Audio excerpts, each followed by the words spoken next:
Power transmission in waveguide. So in the microwave engineering, we are using the waveguide like a rectangular wave. So I used routinely to transfer large amounts of microwave power at frequency greater than 3 GHz. It means that routinely in the microwave engineering we are using rectangular waveguides only.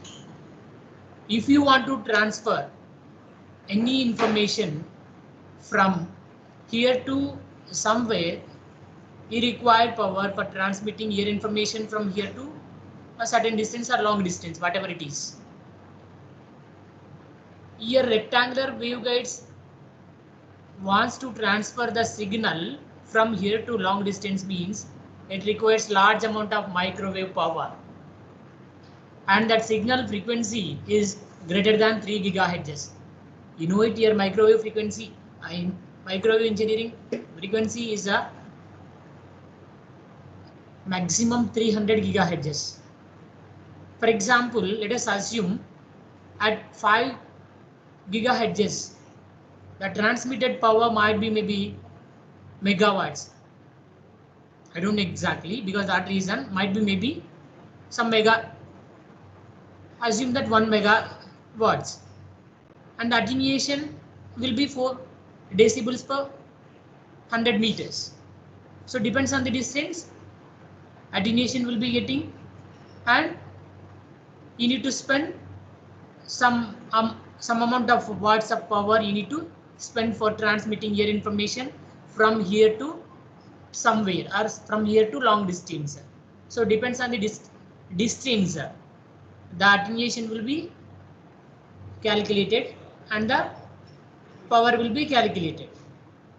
The transmitted power is of the order of milliwatts. It means that depends on the distance we will be calculated this, either watts or milliwatts or megawatts, whatever it is. Okay, now that will be depends on distance as well as attenuation. Okay. Next, today's list of contents we need to discuss. The list of contents are waveguide, principle, uses, properties, different types of waveguides. Coming to the first one, waveguide. A waveguide is a structure that guides waves such as electromagnetic waves or sound with minimal loss of energy by restricting the transmission of energy to one direction. So the structure of the waveguides is maybe the structure is in the form of waves or in the form of sounds with minimal loss of some energy. This is a restriction by from the transmission of the energy to in a single direction. The original and most common meaning is a hollow conductive metal pipe is used to carry high frequency radio waves, particularly microwaves. So why here you are calling carrying high frequency radio waves means your signal frequency should be minimum 300 megahertz to maximum 300 gigahertz. But here your signal frequency should be high radio frequency or high frequency radio waves. You need to call that is microwaves. And the dielectric waveguides are used at higher radio frequencies, and transparent dielectric waveguides and optical fiber serve as waveguides for light. It means that I think maybe you know or you don't know exactly, I don't know, optical fibers. So the optical fibers will be helpful for transmitting the signal for long distance, and that optical fiber will be converting your input signal into light. After that only you are able to transfer or send your information through your optical fiber cable. In acoustics, air ducts and horns are used as a waveguides for sounds in musical instruments and loudspeakers, and especially shaped metal rods conduct ultrasonic waves in ultrasonic mission. It means that some of the waveguides are used for sound and musical sounds in musical instruments and loudspeakers. So those are acoustic signals. Okay, so these 8 ducts we will discuss in the last topic. Okay, you don't worry about that. Fine. And the frequency of transmitted wave and the frequency of your transmitted wave also dictated the size of a waveguide, and each waveguide has a cutoff wavelength determined by its size and will not conduct waves of greater wavelength. It means that the transmitted signal frequency is depends on size of the waveguide and wavelength of the waveguide. It indicates that which will be the transmitted signal will be depends on the waveguide and this wavelength, and that wavelength will not conduct wave of a greater wavelength. Okay, an optical fiber that guides light will not transmit microwaves which have much larger wavelength. It means that the optical fiber wavelength is not a larger. Because of that reason, you need to guide your microwave signal or your whatever you want to transmit. That signal wavelength should be not greater than the optical fiber wavelength. That is the important point. So this is the one of the example of your wavelength. This is a section of flexible waveguide with a pressurizable flange. This is the one of the waveguide. Just you need to see. This is the pressurizable flange. Next content is principle. Next content is principle. Waves propagate in all directions in open space as spherical waves. Waves propagate in all directions. Whatever the wave, that waves will be propagated in all directions in open space as in the spherical waves. And the power of the wave falls with the distance or from the source as the square of the distance, which means that this power will be the power of the wave wall. That power is depends on the distance traveled by the signal from transmitter to receiver. Between these two devices, let us assume if you have a distance some r. Okay, now based on that distance r, the power will depends. And a waveguide confines the wave to propagate in one dimensions. We already discussed this point. So that under ideal conditions, the wave losses no power while propagating. The wave losses no power while propagating.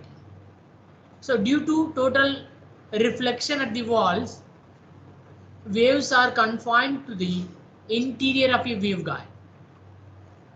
Due to the total reflection at the walls, the waves are confined to the interior of the waveguide. Next one, uses. The uses of waveguide for transmitting signals were known even before the term was coined. Before the term was coined.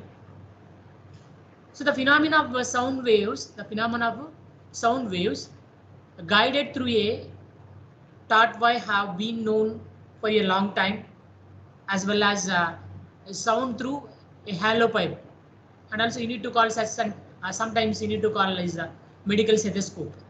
This is a hollow pipe such as a cave or medical stethoscope. This will be used for guiding the sound wave through some taut wire or for long time, and as well as with the help of this hollow pipe or a cave, we will able to listening the sounds. So the other uses of waveguides are in transmitting power between the component of a system, such as you need to take examples such as a radio, radar, optical device. If you want to transmit the power, transmitting the power between the components of a system, innovator for transmitting the power between the components of a system, the radio, radar or optical devices are the best examples for this. And the waveguides are the fundamental principle of guided wave testing, GWT. Waveguides are the fundamental principle of guided wave testing,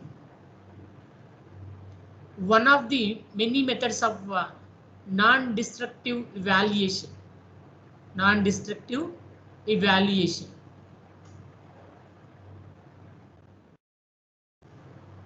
The best examples for this. The best examples for this uses. Just you need to remember. Optical fiber transmit light and signals for long distance with low attenuation. Low attenuation is nothing but low power loss will be happening if you are using optical fibers for transmitting the signal or for after converting your signal into light, whatever it is. It means that if you want to transmit means first you need to convert your signal into light through your optical fiber if you want to transmit means for long distance with low attenuation and a wide usable range of wavelengths. Wide usable range of wavelengths. So in a microwave, a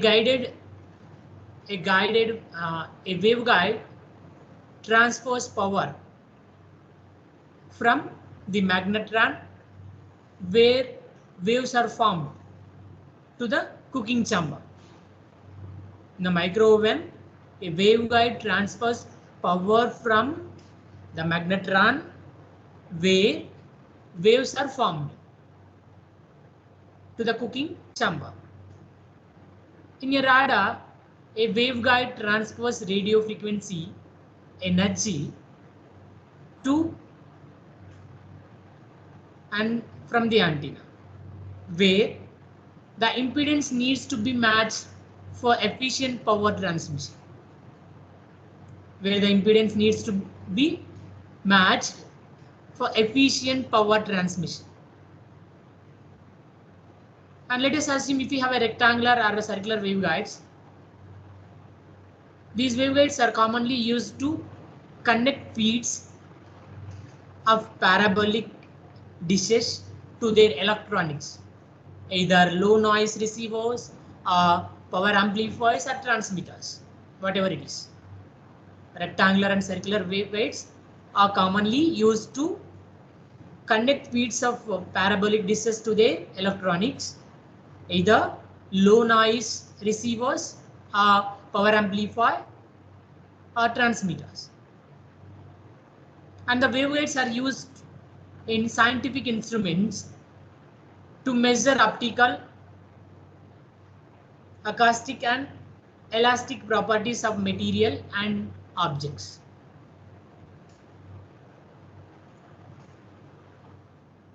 These are the specific examples for these waveguides.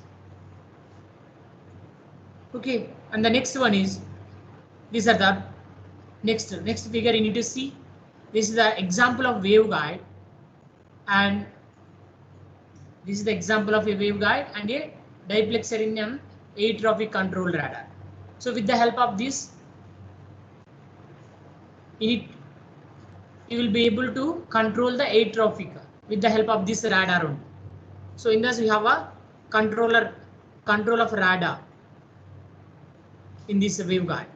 This is the best example. And one more example is there. This waveguide supplying power for the Argonne National Laboratory Advanced Photon Sources. This one. These two are best examples. These two figures. Next, what is the history for waveguide? The first structure for guiding waves was proposed by J.J. Thomson in 1893 and was first experimentally tested by Oliver Lodge in 1894. The first structure for the guiding waves was proposed by J.J. Thomson in 1893 and was first experimentally tested by Oliver Lodge in 1894.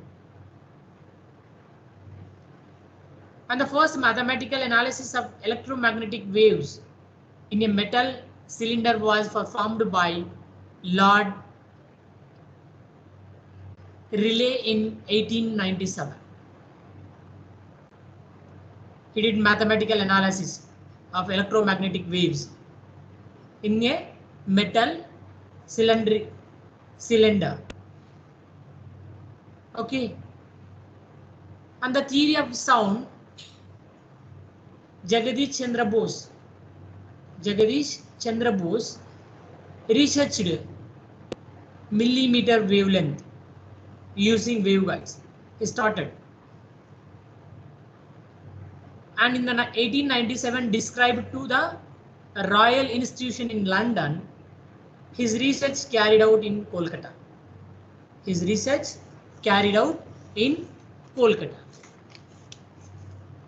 This you need to remember that. Okay. And the development of radio communication initially occurred at the lower frequencies. We already discussed in the first class, it seems. The communication is established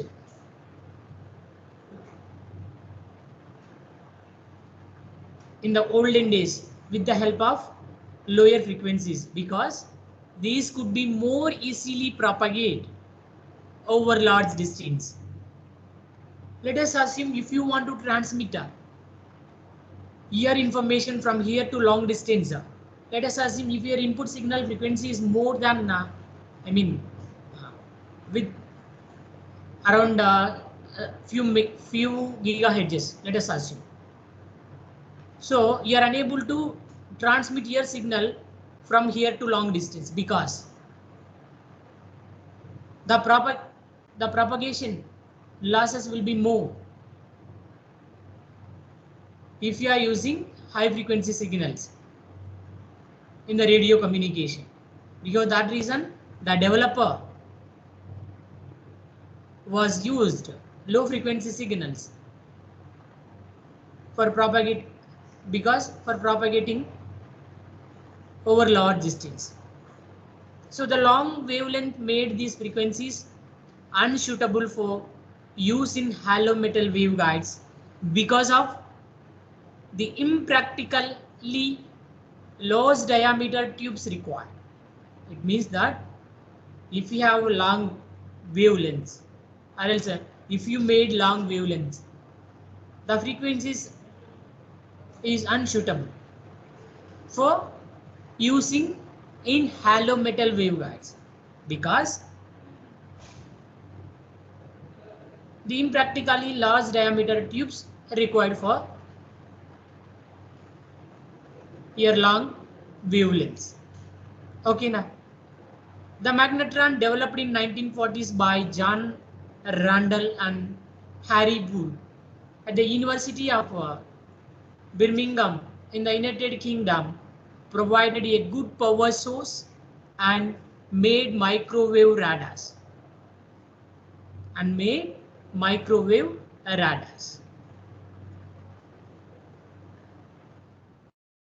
Next content is properties.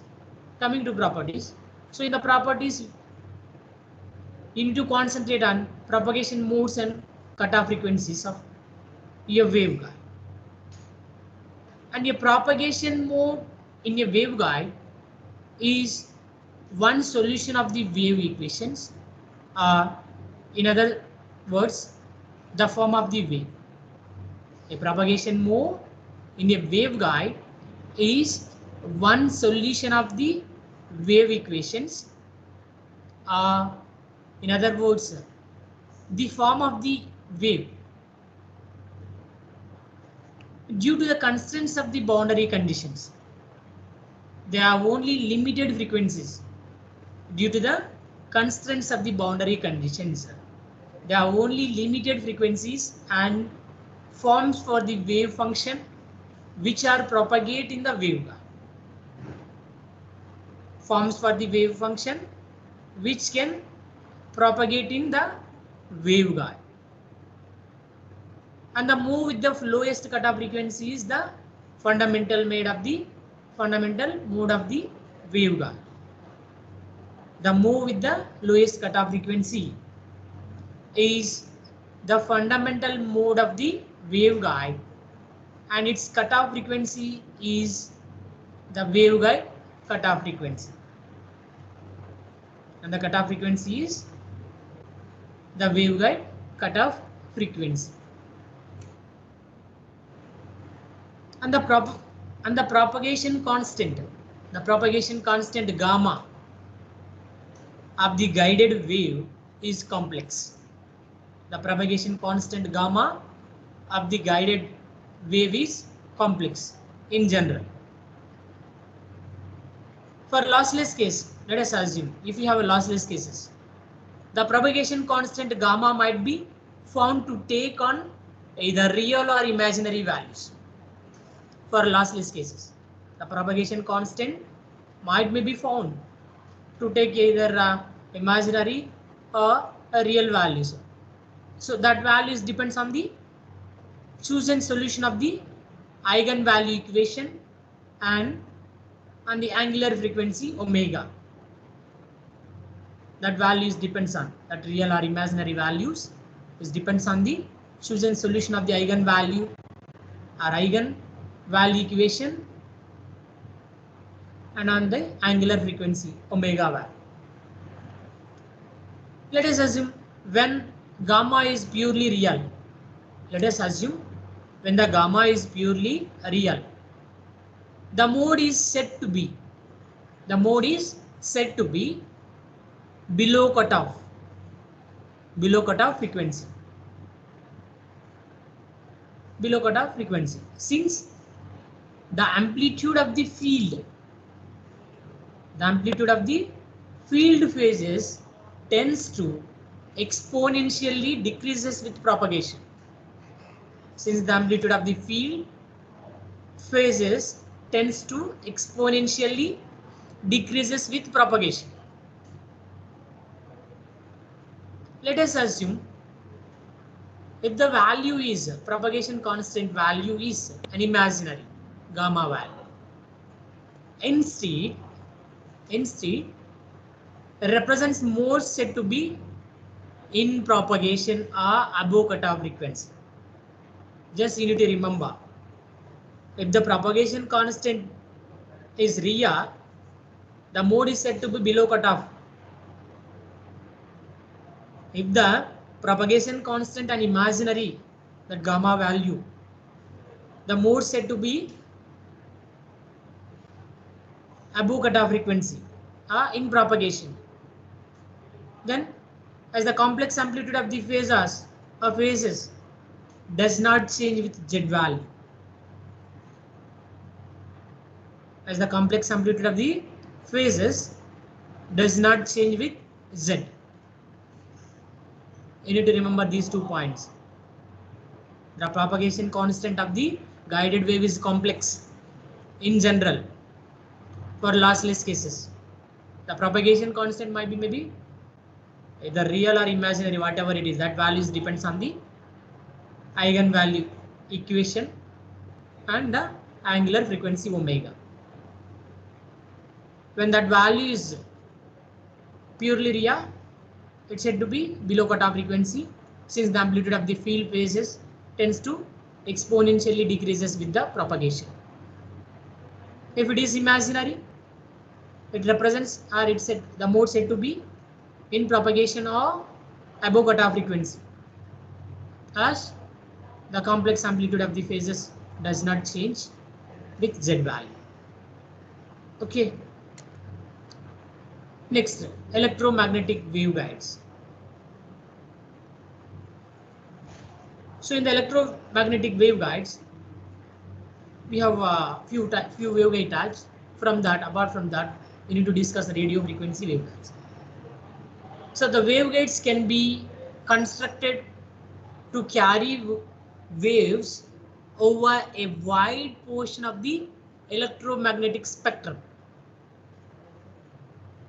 Waveguides can be constructed to carry waves over a wide portion of the electromagnetic spectrum, but are especially useful in the microwave and optical frequency ranges.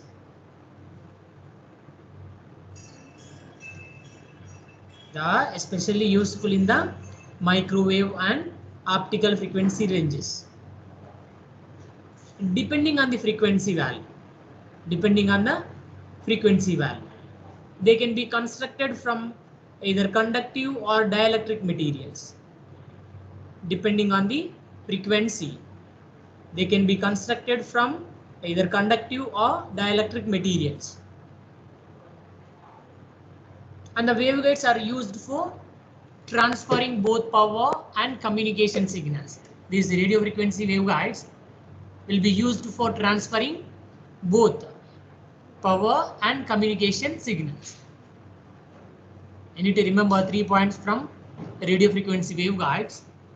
Waveguides can be constructed to carry waves over a wide portion of the electromagnetic spectrum, but they are specially used in the microwave and optical frequency ranges. These radio frequency waveguides will be using the signals between either microwave or optical frequency ranges, not rather than these. And these values depends on the frequency. They can be constructed from either conductive or dielectric materials. And the waveguides are used for these radio frequency waveguides are used for transferring the power and communication signals. So where you require these are where you want to make communication between two devices or between two persons or whatever it is. So there these signals are applicable, and these signals frequency should be either microwave or optical frequency ranges, not rather than that. You need to remember that point. So this is the best example for radio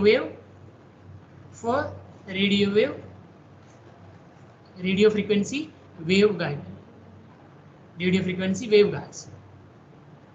So in this, see the diagram.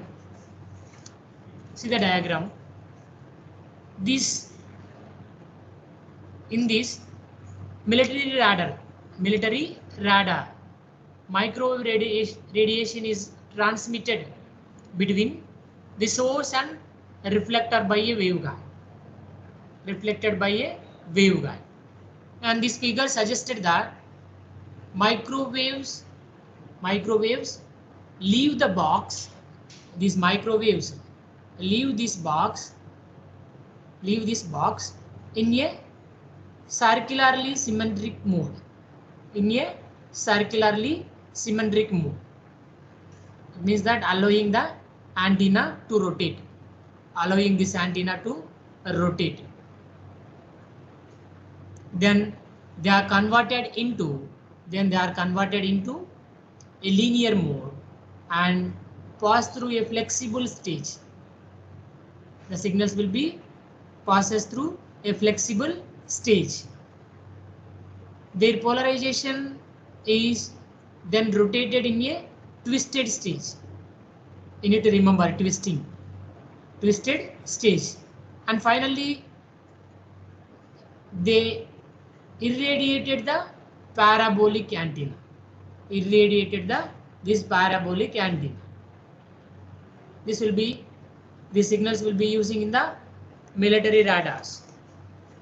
These signals will be using in this radio frequency waveguides will be using in the military radars.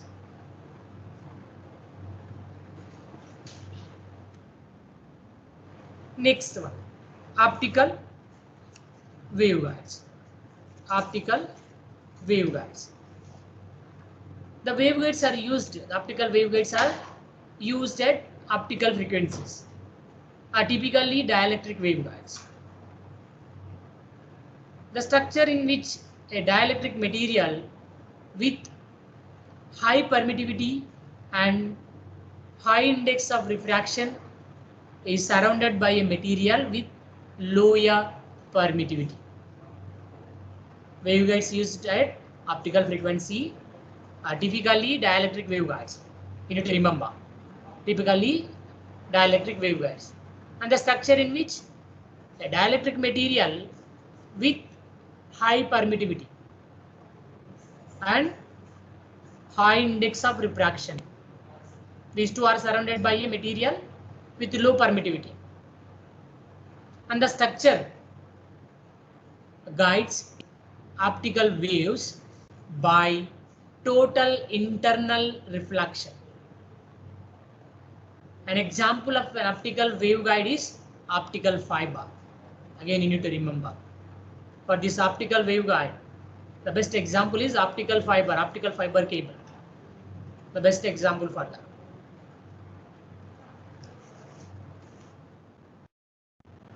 Maybe we will studying this optical fiber communication subject in 4.2. Okay, and the next one is acoustic waveguide.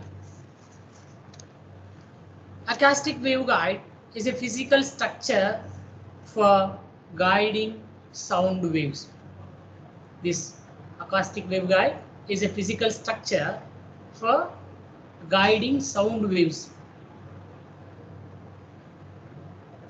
And a duct for sound propagation. Also behaves like a transmission line. These ducts will act as transmission lines. Here you are going to transmitting the sound waves. You are going to propagate sounds through your transmission line. Here the transmission lines are duct. The duct contains some medium, such as maybe air. You need to call the air is the duct between two devices. If you want to make transmission or if you want to communicate means you need two devices. Between two devices you need medium. That some medium is called as a duct. That some medium name is called as air. That supports sound propagation. That medium supports sound propagation. So this is the acoustic waveguide. Just you need to remember. An acoustic waveguide is a physical structure for guiding sound waves. And a duct for sound propagation also behaves like a transmission line. And a duct contains some medium such as air that supports sound propagation. The next and last content for today's topic is mathematical waveguides. A mathematical waveguide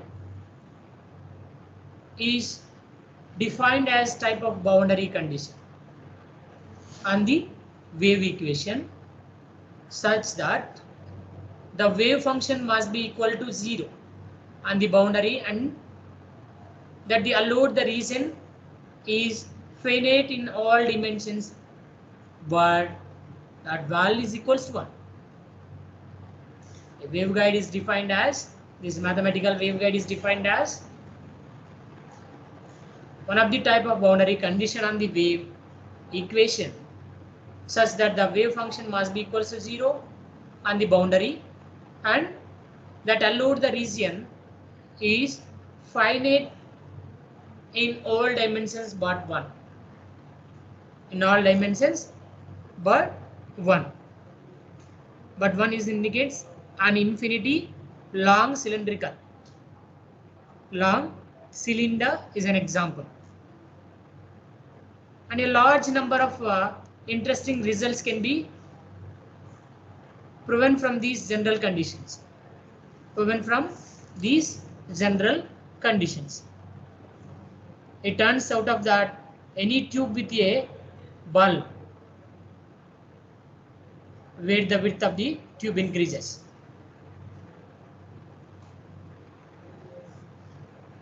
Okay, so these 2 points are very important from the mathematical waveguide.